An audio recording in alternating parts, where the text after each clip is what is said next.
नमस्कार। बाजार आज और कल में आपका स्वागत है। इस शो में बाजार का आज का पूरा एक्शन, साथ ही शुक्रवार के लिए स्ट्रैटेजी और शेयरों में कमाई के शानदार मौके आपको बताएंगे। मैं हूं दीपक डोभाल। अगर शेयरों से जुड़ी कोई भी सवाल आपके पास है तो हमें आपको कॉल करना है। हमारा फोन नंबर है 022-2300-1634। इसके अलावा एक और नंबर जिस पर आप कॉल कर सकते हैं वो है हमारा दूसरा नंबर 022-2300-1635। आप हमें सोशल मीडिया के जरिए भी अपने सवाल भेज सकते हैं। फेसबुक पर अगर हैं तो @ZBusinessOnline ये हमारा पेज, और ट्विटर पर हमारा हैंडल है @ZBusiness। अपने सवाल हमें भेजें और हाँ, हैशटैग बाजार आज और कल लिखना ना भूलें। और मेरे साथ कल के लिए आपकी तैयारी कराने के लिए हैं जी बिजनेस के मैनेजिंग एडिटर अनिल सिंघवी। इसके अलावा मेरे साथ एक और खास मेहमान हैं आनंद राठी सिक्योरिटीज के सिद्धार्थ सेडानी जी। सिद्धार्थ जी, गुड इवनिंग, बहुत बहुत स्वागत है आपका। लेकिन सबसे पहले देख लेते हैं आज बाजार में कैसा रहा कारोबार। तो मंथली एक्सपायरी के दिन बाजार शानदार तेजी के साथ बंद हुए हैं। कारोबार के अंत में सेंसेक्स 346 अंकों की बढ़त रही, वहीं निफ्टी 129 अंक चढ़कर 17,100 के बेहद करीब बंद हुआ। बैंक निफ्टी 342 अंकों के उछाल के साथ 39,910 पर हुआ है बंद।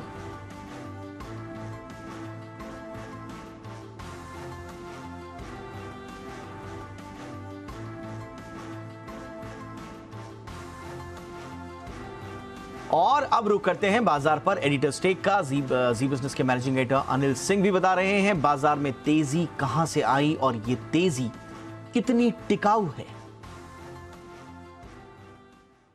मार्च सीरीज के आखिरी दिन बाजारों ने दिखाया दमखम। दुनिया भर के बाजारों से मिले जुले संकेत थे, बहुत तेजी के नहीं, बहुत मंदी के नहीं, लेकिन बड़े दिनों बाद एफआईज की तरफ से कैश मार्केट में खरीदारी का आंकड़ा आता दिखा। हल्के बाजार, ट्रेडिंग इंटरेस्ट कम, कल की गिरावट के बाद और ब्रॉडर मार्केट में पोजीशन हल्की होना और वायदा कारोबार की मंथली सीरीज के, जो कि मार्च सीरीज, आखिरी ट्रेडिंग सेशन में हल्के बाजारों में शॉर्ट कवरिंग का माहौल। वैसे भले ही अमेरिका में कल हल्की फुल्की गिरावट के साथ क्लोजिंग हुई, लेकिन आज डाउ फ्यूचर्स सुबह से मजबूत सेंचुरी मार्केट ट्रेड कर रहे थे।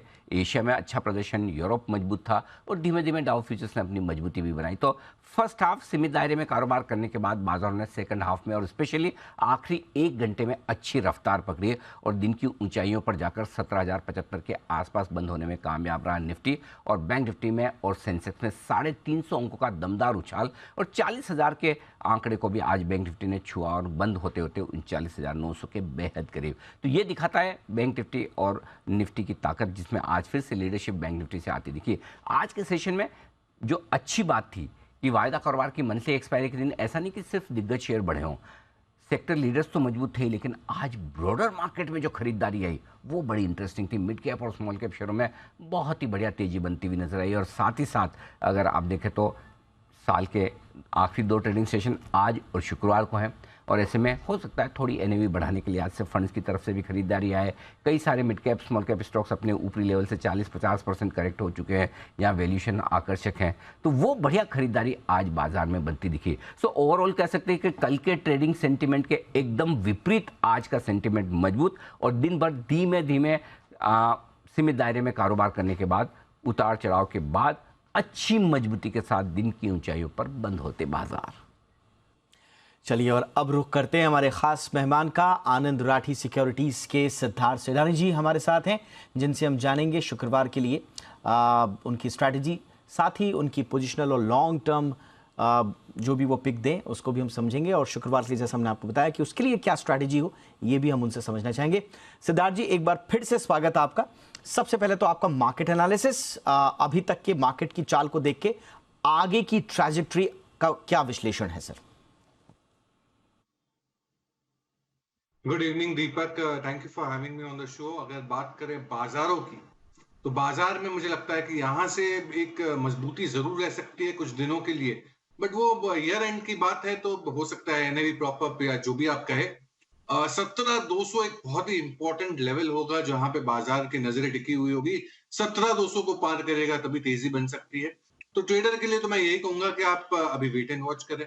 इन्वेस्टर्स डेफिनेटली आप निवेश कर सकते हैं। मिड कैप स्मॉल कैप में एक उछाल जरूर है, और मिड कैप स्मॉल कैप साल के पूरे ही सेकेंड हाफ में एक अच्छी चाल बन सकती है। तो ओवरऑल मार्केट के पर्सपेक्टिव आप धीमे धीमे हौले हौले अक्यूमुलेट करें और ट्रेडर्स को वेट एंड वॉच की सलाह, अगर 17,200 के ऊपर बाजार की चाल पकड़ती है तभी आप ट्रेड करें। और वेट एंड वॉच की स्थिति में आपकी कोई राय पोजिशनल या लॉन्ग टर्म के लिए भी हमारे दर्शकों को अपनी राय दे दें सर। बिल्कुल दीपक, और पोजिशनल की अगर मैं बात करूं तो एक नए जमाने का बिजनेस मुझे काफी पसंद आता है, और ये नए जमाने का बिजनेस है रूट मोबाइल। रूट मोबाइल जो एक मोबाइल कम्युनिकेशन सॉल्यूशंस प्रोवाइड करती है। आप अगर साधारण शब्दों में कहा जाए तो आप कोई बैंकिंग ट्रांजैक्शन करते हैं तो ओटीपी सर्विस आती है आपके मोबाइल में, वो ओटीपी सर्विसेज देती है route mobile. Voice, email, SMS, analytics और बहुत सारे बिजनेसेस में है। तीसरे तिमाही के जो नतीजे आए थे काफी दमदार रहे। एवरेज रियलाइजेशन पर बिलेबल ट्रांजैक्शन 31 पैसा जो हुआ करता था वो 36 पैसे पे आया है। तो ये बहुत ही बेहतरीन कंपनी है। 20 से 25% ग्रोथ उम्मीद लगा रही है मैनेजमेंट आने वाले समय में। सो पोजिशनल बेसिस पे इस पे खरीदारी की राय। 1350 का भाव है। स्टॉप लॉस आपको रखना है 1295, 1295 का। टारगेट रखना है 1520। रूट मोबाइल पोजिशनल बेसिस पे। और लॉन्ग टर्म पिक सर? जी बिल्कुल, लंबे समय के लिए अगर 1 साल का पर्सपेक्टिव हो आपका तो एनबीएफसी स्पेस की कंपनी पूनावाला फिनकॉर्प, बेहतरीन कंपनी, 288 का भाव। आपको टारगेट और लक्ष्य रखना है 396 का, 400 से 4 कम, 396 का। पूनावाला फिनकॉर्प 1 साल का पर्सपेक्टिव, तीसरे तिमाही के एनआईआई ग्रोथ 24%, मार्जिन जिसे हम टेक्निकल भाषा में निम्स कहते हैं 94 बेसिस पॉइंट से बढ़ के आए, मुनाफे 80% के ऊपर बढ़ के आए, और एयूएम जो ग्रो हुआ है, क्योंकि एसेट अंडर मैनेजमेंट जो ग्रो हुआ है 28% से 13,900 करोड़ का। पूनावाला फिनकॉर्प जिसके डिसबर्समेंट 15% से ज्यादा ग्रो हो सकते हैं, एयूएम ग्रोथ 35 से 40% का उम्मीद लगा रही है मैनेजमेंट। और मैनेजमेंट ये भी उम्मीद लगा रही है कि कॉस्ट ऑफ फंड, क्योंकि एनबीएफसी है तो कॉस्ट ऑफ फंड बहुत ही इंपॉर्टेंट पैरामीटर है, कॉस्ट ऑफ फंड भी गिराने की योजना है 250 बेसिस पॉइंट, मतलब 2.5% से। पूनावाला फिनकॉर्प एनबीएफसी स्पेस की बहुत ही बेहतरीन कंपनी, पर 1 साल का नजरिया रखे 396, 400 से 4 कम। चलिए, तो ये हैं सिद्धार्थ जी की राय। पोजीशन के लिए एक बार मैं रिपीट कर दूं, रूट मोबाइल टारगेट आपको रखना है 1520 का, और स्टॉप लॉस लगाना है आपको 1295 का, और लॉन्ग टर्म के लिए जो पिक दी है पूनावाला फिनकॉर्प 1 साल के नजरिए तक के लिए। तो ये है सिद्धार्थ जी की राय। अब कुछ हम अपने लाइव कॉलर्स ले लेते हैं जो अपने सवाल हमसे पूछेंगे हमारे मेहमानों से। वैभव इस वक्त हमारे साथ जुड़ रहे हैं मुंबई से। वैभव, स्वागत है आपका, पूछिए सिद्धार्थ जी से अपना सवाल। सिद्धार्थ जी, मेरे पास पॉलीप्लेक्स कॉर्पोरेशन है 100 shares, which I brought it at 1250 rupees price. So what is the perspective for this share for the next 1 year or maybe for the long term, like 2 years down the line? Okay, तो long term के लिए पॉलीप्लेक्स पे नजरिया पूछ रहे हैं वैभव जी। सिद्धार्थ जी, आपका जवाब। ये पॉलीप्लेक्स में काफी गिरावट तो हमने देख चुके हैं, क्योंकि ये आपने तो भी 1250 में खरीदा है कुछ टाइम पहले, 2000 के ऊपर भाव हुआ करता था, तो आपको तो बने रहना चाहिए पॉलीप्लेक्स पे। लेटेस्ट परफॉर्मेंस, रेवेन्यू ग्रोथ ठीक ठाक है, थोड़ी एक्सपेक्टेशन से कम आई है, बट ओवरऑल पर्सपेक्टिव से आपको बने रहना चाहिए, क्योंकि पैकेजिंग मटेरियल के दुनिया का बेहतरीन कंपनी है पॉलीप्लेक्स। तो मैं कवर नहीं करता हूं, ना ही हमारा कोई टारगेट प्राइस है, बट आपको तो भी 3 से 6 महीने के लिए बने रहना चाहिए। ओवरऑल मार्केट पर्सपेक्टिव अगर देखा जाए तो इसका पॉजिटिव निकलता है। चलिए, तो पॉलीप्लेक्स पर फिलहाल बने रहने की सलाह सिद्धार्थ जी की ओर से। रोहित पटेल जी का सवाल है हमारा अगला, बड़ौदरा से। रोहित जी, आप पूछिए अपना सवाल सिद्धार्थ जी से। नमस्कार सर। नमस्कार। अब मेरा सवाल ये है कि मैंने रिलायंस इंडस्ट्रीज 1975 शेयर लिए हैं, उसका रेट एवरेज करते हुए 2515 आया है। हमें क्या करना चाहिए अभी, और एवरेज करना चाहिए या वेट करना चाहिए लॉन्ग टर्म के लिए? एवरेज आया आपका 2515। जी हाँ। ठीक है रोहित जी। सिद्धार्थ जी, रोहित जी के लिए क्या स्ट्रैटेजी रहेगी sir Reliance Industry? R for Reliance, R for Rohit ji, आपने बिल्कुल सही खरीदा है, अच्छी कंपनी है, थोड़ा ऊपर के दाम में जरूर खरीदा है, बट आप घबराइए मत, यहां से एक जरूर तकनीकी रूप से रिवर्सल होते हुए दिख रहा है। अच्छी कंपनी है, सबसे दिग्गज कंपनी आज देश की है, तो बिल्कुल बने रहना चाहिए। जो वैल्यू अनलॉकिंग की योजना है वो हो सकता है कि ये आने वाले फाइनेंशियल ईयर में आ जाए, चाहे वो रिटेल हो या आप मोबाइल के बिजनेस की बात करें। तो मैं मानता हूं कि आपको बने रहना चाहिए रिलायंस पे, एटलीस्ट 3 से 6 महीने का पर्सपेक्टिव जरूर रखें। तो 3 से 6 महीने के नजरिए से बने रहने की सलाह रोहित जी को सिद्धार्थ जी की ओर से रिलायंस इंडस्ट्रीज पर। संजीव साहब इस वक्त हमारे साथ जुड़ रहे हैं चंडीगढ़ से। संजीव जी गुड इवनिंग, पूछिए सर अपना सवाल। गुड इवनिंग सर, मेरे पास मैट्रिमोनी के शेयर हैं 6717 की एवरेज है 717। और इसके पिछले 3-4 साल से जो रिजल्ट हैं वो सेम ही आ रहे हैं लगभग, रेवेन्यू भी सेम ही है, लेकिन इसका भाव नहीं टिक रहा कहीं भी। 1200 रुपए से 500 रुपए तक आ गया अब। ओके, तो मुझे क्या करना चाहिए, क्या सोच करके, क्या देख करके शेयर लेना चाहिए? रिजल्ट भी जब ठीक हैं, फंडामेंटल भी ठीक हैं, तो ठीक है sir, okay sir. Sanjeev ji के लिए आपकी राय सिद्धार्थ जी। देखिए ये संजीव जी, ये स्टॉक पे मैं उतना भी पॉजिटिव नहीं रखता हूँ। ऑल्दो अगेन प्लेटफॉर्म बिजनेस है, प्लेटफॉर्म बिजनेस में मैंने अभी एक पोजिशनल स्टॉक दिया, वो है रूट मोबाइल। साथ ही साथ और भी कोई स्टॉक अगर चुनना चाहे तो एफएल इंडिया भी बेहतरीन है। आपको हालांकि नुकसान हो रहा है, तो ये नुकसान इतना बड़ा नहीं झेलना हो तो उछाल पे निकलने की सलाह, और एक बार निकल के आपको अगर लेना हो तो नए जमाने के बिजनेस, प्लेटफॉर्म बिजनेस में ही अगर जाना हो तो रूट मोबाइल एक विकल्प है, साथ ही साथ एफएल इंडिया। चलिए, तो संजीव जी को सलाह, मैट्रिमोनी पर अगर उछाल मिले तो एक अच्छी विंडो देखकर आप निकल लें, और एप्पल और रूट में आप थोड़ा सा इंप्रोवाइज कर सकते हैं अपने पोर्टफोलियो को। इस वक्त हरिशंकर जी जबलपुर से हमारे साथ जुड़ रहे हैं। हरिशंकर जी बहुत बहुत स्वागत है सर आपका, पूछिए सिद्धार्थ जी से अपना सवाल। बिरला सनलाइफ एएलसी के शेयर खरीदे थे, अलॉटमेंट में मिले थे मेरे को 700-800 रुपए के आसपास 2 साल पहले खरीद लिए थे। उसके बाद 100 शेयर और लिए मेरे को, मेरा एवरेज पड़ गया करीब 400-450 का एवरेज पड़ा है जी। कौन सा काउंटर पूछ रहे हैं सर आप? शेयर के वो नीचे, ये नीचे होता जा रहा, कुछ बढ़ता रोज नीचे होता है, नया लो बनाया, तो इसके बारे में क्या करना चाहिए? शेयर कैसा है ये? ओके, आदित्य बिरला सन लाइफ एएमसी आपका काउंटर है, इस पर आपका सवाल है। हरिशंकर जी को क्या सलाह देंगे सर? देखिए अभी हाल में एक डेट म्यूचुअल फंड के ऊपर, डेट इन्वेस्टमेंट के ऊपर थोड़ी सी नेगेटिव सी खबर आई थी, जिसके कारण जितनी भी एएमसी कंपनियां हैं उस पे प्रेशर देखा गया। तो अभी तो इमीडिएटली कोई ऐसा पॉजिटिविटी नहीं दिखता है। हालांकि ये पूरे समूह में मुझे लगता है कि निप्पॉन एसेट मैनेजमेंट ज्यादा बेहतर विकल्प हो सकता है रादर देन आदित्य बिरला। तो मैं आपको यही सलाह दूंगा कि अगर आप स्विच करना चाहे तो निप्पॉन में कर सकते हैं, और अगर बने रहे तो भी आपको समय जरूर लगेगा इस पे। चलिए, तो यह है हरिशंकर जी के लिए सिद्धार्थ जी की सलाह। राजन जी इस वक्त हमारे साथ जुड़ चुके हैं पुणे से। राजन जी स्वागत, सिद्धार्थ जी से पूछिए सर अपना सवाल। हाँ सिद्धार्थ जी, मुझे आईटीआई के बारे में पूछना था। जी हेलो, आपका भाव क्या है? 131 में लिया है मैंने 600 शेयर। ठीक है राजन जी। सिद्धार्थ जी आईटीआई पर आपकी सलाह। देखिए राजन जी, काफी कमजोर हो चुका है स्टॉक और आपके प्राइस से तो काफी दूर है। हालांकि यही मैं आपको सलाह दूंगा कि अभी इतना बड़ा लॉस बुक ना करके उछाल आए, वहां से निकल जाए। और भी बेहतरीन विकल्प मिल सकते हैं, और अगर आप लंबे समय के लिए कोई विकल्प ढूंढते हैं तो मैं मानता हूं कि एनबीएफसी स्पेस पे पूना वाला फिनकॉर्प भी एक अच्छा विकल्प हो सकता है।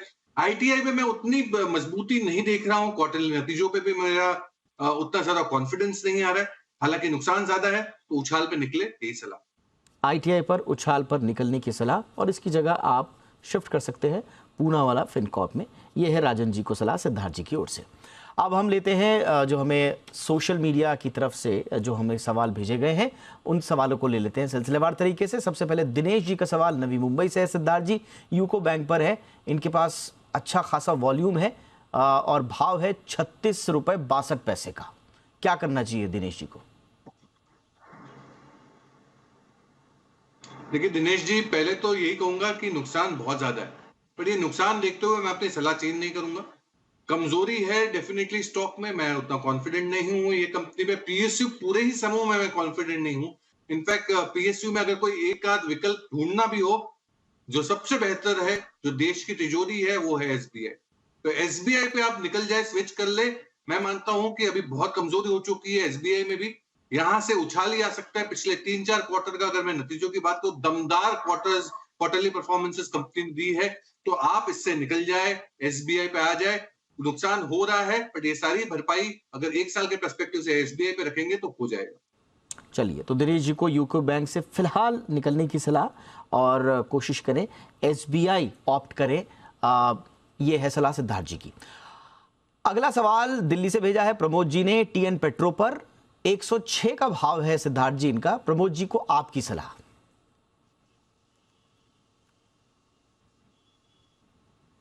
देखिए, स्टॉक में गिरावट है बट ओवरऑल मार्जिन्स बेहतर होते जा रहे हैं ये पूरे समूह के, चाहे वो टीएन पेट्रो की बात करें या फिर दूसरे रिफाइनिंग बिजनेसेस जैसे कि चेन्नई पेट्रो या आईओसी या बीपीसीएल की बात करूं, तो थोड़ी सी मजबूती जरूर हो सकती है। तो कुछ समय के लिए एटलीस्ट 1 क्वार्टर के लिए बने रहिए और उसके बाद रिव्यू करेंगे किस हिसाब से इस पे आगे बढ़ना।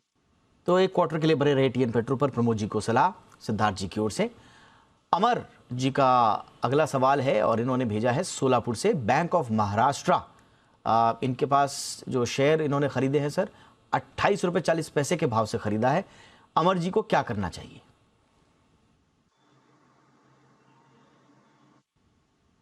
जी, अभी ही मैंने यूको बैंक पे सलाह दी, वही लागू होता है आप पे भी। अमर जी, मैं यही कहूंगा कि आपको बैंक ऑफ महाराष्ट्र से निकल जाना है। ये छोटी मध्यम बैंक जो है पीएसयू सेगमेंट में, इसमें बहुत ज्यादा वॉलेटिलिटी रहती है नतीजों में। हालांकि कुछ समय अच्छा चलता है क्योंकि राइजिंग इंटरेस्ट रेट के सिनेरियो में थोड़ा सा बेहतरीन हो जाता है बैलेंस शीट, बट अब हम सैचुरेशन पॉइंट पे है, तो मैं आपको यही सलाह दूंगा निकल जाए।